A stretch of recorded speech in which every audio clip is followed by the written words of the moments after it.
This is it's kind of a crazy story. Some thieves in Texas may have figured out the perfect way to get a new car. Our story begins in Houston at Hobby Airport. Now, I know of George Bush Airport in Houston, but apparently Hobby is the older one. Mm-hmm. So there are two international airports there. Right. Mm-hmm. Sean Coffey had just flown back home from a business trip, and he was headed out to the parking garage to get into his new Ford F-350 pickup. Only when he got there, no truck, just an empty parking space.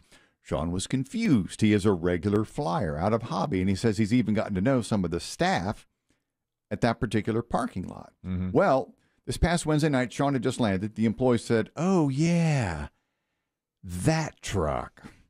Seems a couple had shown up a few days prior, said they'd forgotten the keys to their new Ford F-350 pickup, and would you guys mind calling a locksmith? The parking lot staff did. Pretty soon the locksmith showed up.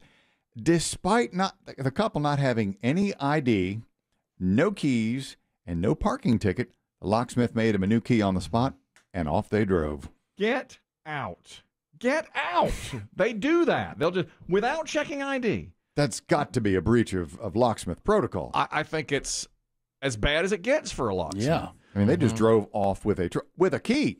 The comments from the gentleman who had his truck stolen. And to sit there and allow somebody to basically rekey it and steal it and nobody say anything or do anything to stop it is just, it's beyond me. You got to show papers. Yes. You must show papers. Yes. Now, when I purchased pine straw last year that was sold to me by scam artists that charged me, they tried to charge me $7,150 for pine straw. But don't worry, I'm too savvy for that. I only paid them $4,000. All right? Exactly. I drove the price almost in half and paid $4,000. Even the police said, "All right, where's your receipt?" I said, "I don't have it."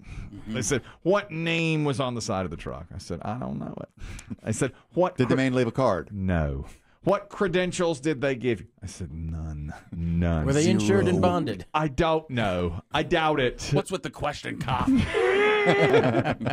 So I see where these guys from the locksmith place might not, ask for that kind of thing. They may have been a very charming couple. A lot of times personality goes a long way. That's right. But a reputable locksmith in Houston was questioned for the story and said, anytime someone legitimate comes out to you, they need to ask you for your driver license and any type of proof of ownership. So you have to have all Of course. Of course you have to have that. Otherwise, they can do what these folks do. The good news is for Sean, the man whose truck was stolen, Houston police found it the next day. So he was out of his truck for a day. I don't know the condition. And what about the two that stole it? Gone. Daddy, gone. They're gone. They didn't get them. No. They're gone. What about the locksmith? They would owe them a truck, wouldn't they, if they couldn't find it? That's what I would say. Or damages, if there's damage to it. I think that'd be an interesting, legal Gotta angle. go on the locksmith. I agree. And in fact, I think the locksmith almost should be, I guess you can't shut down their business, but that's really bad. Yeah. That's 0 stars. I'm going to give them a terrible review if I was Sean. Maybe it was a new guy working locksmith duty. Maybe. I don't know. Then they should know the rules even better. Remember them. Very first thing they teach has got to be get a license, get proof of ownership. Now, the story from inside the airport, this is all airport related, is from a guy who says, now this is on TikTok, so there will be annoying music behind it. Okay. I think. Anyway, he was, and Chris Dimmick knows this better than I do, because I don't fly that much. You have to weigh your bags when you put them onto the plane now, right? Yeah. Okay. If it's over a certain weight, they charge you. Well, remember, I only know this from one time. The tampon incident. We call it the tampon incident. Okay? An explosion of tampons. A tampon explosion in Charlotte. Right in the terminal. Down Charlotte. They tried to charge me $7,000 but for a tampon. I worked them down to $4,000. This is the going rate. This is the going rate for tampons and pine straw. She knows they sell them in Florida, right? She really should have. Well, isn't that where y'all were going? I think we're getting on a cruise. We were, but still, we had an overnight stay in Deltona. But you're going to pay regular retail price. You'll pay retail price. Yeah, you don't want to pay gift shop prices on that. You don't. The story on that was we were flying out of Charlotte. Whole family.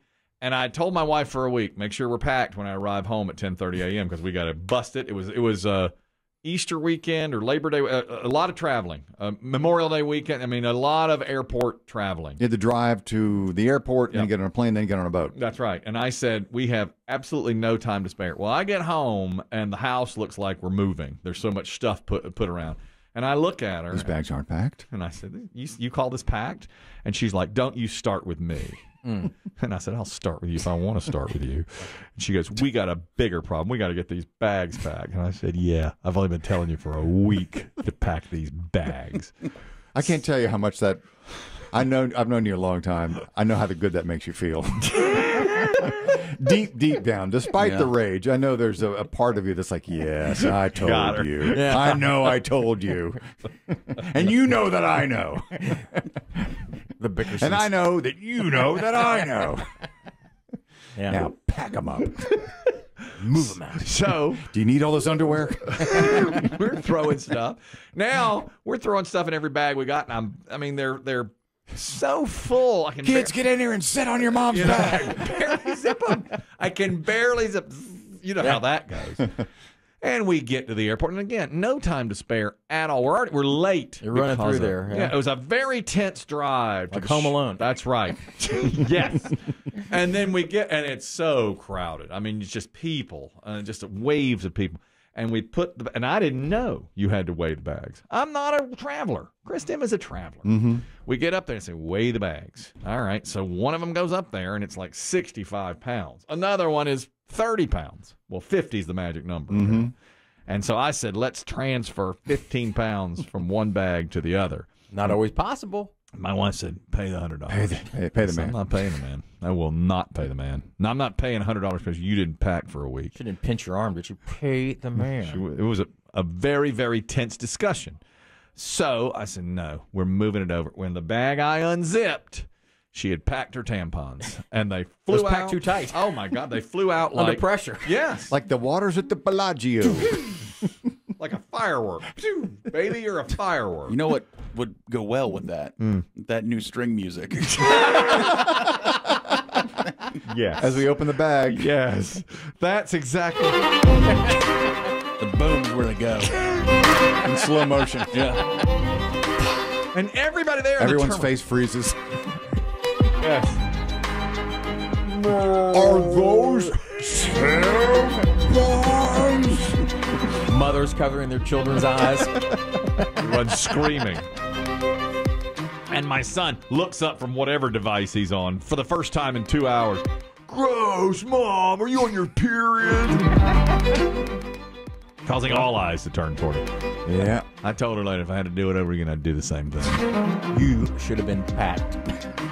Warning. That's the lesson, right? That's the lesson for them. Well, guy took his bag to the airport. Let me see where this was. I think it was Orlando. And he had weighed his bag at 49.3 pounds. Okay, at home he weighed it at 49.3. And he put it up on the scale, and it weighed 50.2. All right, or 51.2. It was over. Understandable. Okay, but he looked around and said, "I weighed that at home. I weighed that at home." Yeah, but there's only one scale that they can trust. Right. Yeah, but what he noticed was one of the employees who was weighing the bag had leaned on the scale with her knee, and it really was. And he got it on camera, and then he said, "Oh, you're trying to overcharge me." She's leaning on it. She's giving me the extra. There we go. Oh, look at her trying to get me charged. We caught him. She really was leaning on it. I mean, well, she made a mistake. But she had made a mistake. She wasn't trying to get. But he said, "I know I weighed that." And, they said, and at first they said, "Oh no, it's 51.2." He's your knee. Look at your knee. Check your knee. And so she backed off of it. And it went down about 1.5 pounds. It went down to 49.5. He's like, "That's right. I'm paying under. I'm not paying $100 for this bag." That's right. He knew. Like Biggie passing fluid at the hospital. That's right. Down. Somebody told me, Biggie, they did the calculation on the amount of fluid you lost at the hospital equaled 68.5 pounds. Yeah, I've seen different numbers. What have you weighed? But see, they didn't weigh me going in, so I don't know. You don't know exactly. Yeah. You didn't have a ballpark idea of your weight? Well, I mean, I Candlestick. Busch Stadium, MetLife, Yankee Stadium. Not too small. These are ballparks. Yankee Stadium's a home run park. You're right. It's a hitter's park. It's a hitter's park. Camden Yards. Yeah, and Pac Bell. The old Meadowlands. Yeah. Actually, it'd be more. Who plays inside? Oh, Christ. You're Ebbets Field, for God's sake. It's at St. Petersburg. No, The Trop? No, the Trop's too small. Dave's right. I'd prefer a dome. It's a Yeah, he's gonna be inside. You're a dome man. Down Houston, maybe? Houston. Maybe. Yeah. Okay. So you Okay. didn't know what your... No, I had an idea, but my estimate is between 50 and 60. Okay. It's big now. Yeah. It's big. I don't weigh. I don't weigh myself. But you will in 2 weeks. Exactly. You don't look at the number? I made the decision. I know what it was going in. I'm on an 8-week weight loss challenge at the gym, trying to win $1,000. 2 weeks left. 2 weeks left to go. Now, I'm sorry to interrupt your flow, but I thought your family had a magic scale. We do have a magic scale. Did you toss it out? I haven't tossed it. We have it. But I made the decision the day I stepped on the scale. It showed my numbers. I wasn't happy with them. And I said, I'm going to eat perfectly for 8 weeks. I'm going to exercise my tail off. And I'm going to step on the scale one more time. I'm going to do it at the beginning and the end and not know in the middle. And I've liked that. I don't know what it is. So I don't have a ballpark idea of my own weight either, except for, I mean, I guess I could take what I started with and subtract maybe 10 pounds, 15 pounds. We'll see. So right now, I like the way you're going with that, Biggie. You don't need to know your weight. No, now I have to know. Oh, because of that, right? Yeah. Forget what I said. Now I have to wait every like 2 days. It's vital. Yeah, now I have to. It sounds worse than it is. Yeah. It does. Yeah. If you missed it on Friday, Biggie has heart failure. Easy. But it sounds way worse than it is, right? There's a word in front of that. Diastolic. Diastolic heart failure. Okay. Yeah, but I just hear those other two words. It's fine. Yeah. He's better off than we thought he was. It's going to be okay.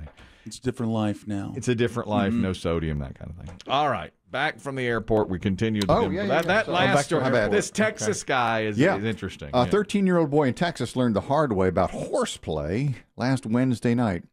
Dallas police got a call after gunshots were fired at a home in the Hamilton Park neighborhood. An unidentified 13-year-old boy had been playing in front of the home, his home, occasionally hitting the front door with a stick and throwing rocks. Inside the house, 53-year-old Randy Edwards, the boy's dad. Randy reportedly told the boy to, quote, stop acting up. Parents hate when kids act up. Yeah. But the boy did not stop acting up. Evidently, he hit the door with the stick one too many times. So Randy stopped cooking dinner for a moment, got his pistol, opened fire through the doorway. One of the bullets hit his own son in the stomach. No. By the time police arrived, Randy was gone, but police did capture him a short time later, charged with aggravated assault with a deadly. The boy's mom, Randy's wife, she was not home at the time, but she did get a call from her husband saying, I've shot the boy, you better go check on him. That's what he said? Yes. Oh, I won't be there. man. You better check on your boy. He can't be there. Quick on the trigger. Acting up. And he- You don't act up in Texas. No, this in Florida. A neighborhood is being assaulted by teens throwing eggs at vehicles and houses, and they haven't caught the teens yet. These are kids acting up. I would think in this day and age, there'll be a video that will catch them or help catch them. I agree. They have not caught them yet. And this neighborhood outside of Orlando, they say they're being targeted. And now one guy got hit by a bunch of eggs when he was in his car and wound up driving off the road, nearly having an accident. And he said, look, I was a kid once. I know what it's like, but you've got to take into consideration the danger here. Bam, bam, bam. Something hit my car, but I didn't know what it was. I thought I hit someone. I pulled over near the country club and looked and saw, and it was eggs. Mostly, I was just worried about what if that had been someone who swerved and hit one of those palm trees. I was a kid, too. We did mischievous things all the time. But you don't sort of think through, what if the person behind the wheel loses control of the car? That's right. You could lose control of the car. Yeah, but 12, 13-year-old boys don't think like They that. love it. They love the eggs. And eggs are expensive. They are now. Boy, now's the time. It better be near a country club. That's, I tell you, these are kids that are buying eggs that are expensive. You know, I've been that dumb kid, and you just don't think about consequences. No, you don't. And I've been on the receiving end of eggs, too. Never been egged. My car's been egged, but not moving. So. That's my wife, you son of a bitch!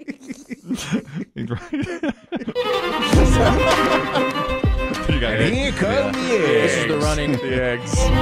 away from Toss the back and house. forth. Man. I swear to God, I'll kill you. And you know, it's one thing at Halloween, but this neighborhood said for 2 weeks we've been under assault. People wake up and find their house has been egged. You know, that kind of thing. And it's all eggs. Well, come on, detectives. Let's get to the grocery store. Who's buying eggs? Right. Isn't it on Halloween sometimes they don't even let teenagers buy eggs, do they? Well, that was the urban legend. I'm not sure if that was ever true. Eggs and toilet paper, they wouldn't let them go by. Yeah, I don't know if it's true or not either, but I How just, do you monitor yeah, that? I'm just not sure. If I don't know. Last night, my son won his rec league basketball championship. good. Hey, that's great. They won it. Was there a celebration after? Well, yes, they all came over to our house and Didn't eat. well, they brought food with them. Had to. And Oh, yeah. you know, my wife wasn't home. And I think that's why they were so joyous. And they came in and they were like, I mean, my son called and said, "Mom's gone for sure, right?" And I said, "Yeah." And What were you doing? well, I was having salsaritas. I was sitting there eating a little burrito bowl with my daughter, watching what was on last night, 60 Minutes. And anyway, he called and said, "Mom's not home for sure." And he goes, "Some of the team's coming over." And they came and they just was so joyous. They went up in the bonus room and ate, and I just hear them up there having a good time. But one of them I let in later, and he goes, "I just knocked on the neighbor's door by accident. Old lady, I'm sorry." I don't know. And I heard him go upstairs and goes, "Some old lady answered the door." I was like, "Who am I? Where?" Yeah. What am I doing? That's what they do. Yeah, they loved it, I'm sure. Yeah. Oh, they were all like, yeah. Tell her what's up. What? She better open that door. Huh? I'm going to go buy eggs. These are the teen minds. Yeah. You know, they How many kids on the team? How many kids were at your house, you think? I think there's 12 on the team. I'd say 8 came over Nice. last night. Yeah. And Did each kid bring something different? Yep. They all stopped for wherever. Wings, burgers, whatever. Yeah. And they all were just up there partying. Yelling cars at your house, yeah. Yeah, the cars. What time did the celebration end? Well, I don't know. I went to bed. I just, and I told my son, I was like, I don't care. Did how you check your liquor cabinet this morning? Jeez, maybe I should. I don't know. Or did mother take with? That's a good point. We're low on liquor right now. That booze make it across the line? Yeah, she'll go down there. I don't know if they sell it in Walterboro. Well, Dry. yeah, they dry. You're right. They dry down there. There's a guy in Florida. Kristen would be interested in this. He's a lawmaker, and he wants to make it legal. Apparently, it's illegal to sell large bottles of wine in Florida, and it's on the books that way that you cannot do that. So, how big is big? well, let me see here. They have bottles of wine that are over a gallon, and you can't go more. You can't go more than a gallon. And they have bottles of wine that they want to sell that are over a gallon. And the Florida congressman here says that is an antiquated law. If you purchase or import into the state of Florida a larger than 1 gallon bottle of wine, it's a misdemeanor in the first go around. If you get caught the second time, it is a third-degree felony. So punishable by fines and possibly jail time to buy a bottle of wine. So we think that's kind of ridiculous. People have better things to do with their time, and certainly our men and women in blue have a lot better things to do with their time. So I think we should just repeal this bad law and allow people to buy very large bottles of wine. Have you ever bought a bottle of wine more than a gallon? That seems like cheap wine to me. Am I right? I would think, yeah. I mean, I remember like the Gallo jugs of wine. I don't know how much of those were. They still make those. A gallon, That's or maybe a lot just of wine. under. A gallon. What about a box of wine? Is there a gallon in a box? Or is that a half gallon? I couldn't even tell you. I haven't had a box of anything since Bartles and James. Yeah, the boxes are very, very popular. Boxes are popular. Maybe that's why he's especially at parties. Large boxes of wine. I mean, there are celebration bottles, like oversized bottles, but I mean, they're really expensive, and most people would never buy one of those. Well, he's probably right if they're being sold in other states, but I didn't even think there was really a reason for that, to have the law or not have the law. Money. Bottles of wine. Yeah, so that some the people in South Beach can certainly splurge and get a giant bottle of champagne, like you get a big bottle of Cristal. But he may be more referring, like you said, to the everyday rot gut. Maybe so. $2 chuck or $3 chuck now with inflation prices. Rot gut. Yeah. Is that a good brand? What does that go with? What do you pair? You're the wine expert. I don't know. I don't know what you That pair. burrito bowl you had last night? Yeah. Those pink Can hot you say dogs. you had a burrito if you didn't eat the burrito? No. I would say I had a burrito bowl. I wouldn't say I had the burrito because it wasn't wrapped in the tortilla. Yeah. My daughter had the burrito. Hers was wrapped in her. She did it tortilla. right. That's right. I didn't have any. And all the mine is now is beans and chicken and guacamole. That's all there is. No beef. No, I haven't had red meat in over in 7 or 8 weeks. Yeah. Biggie's got diastolic heart failure, so Top that.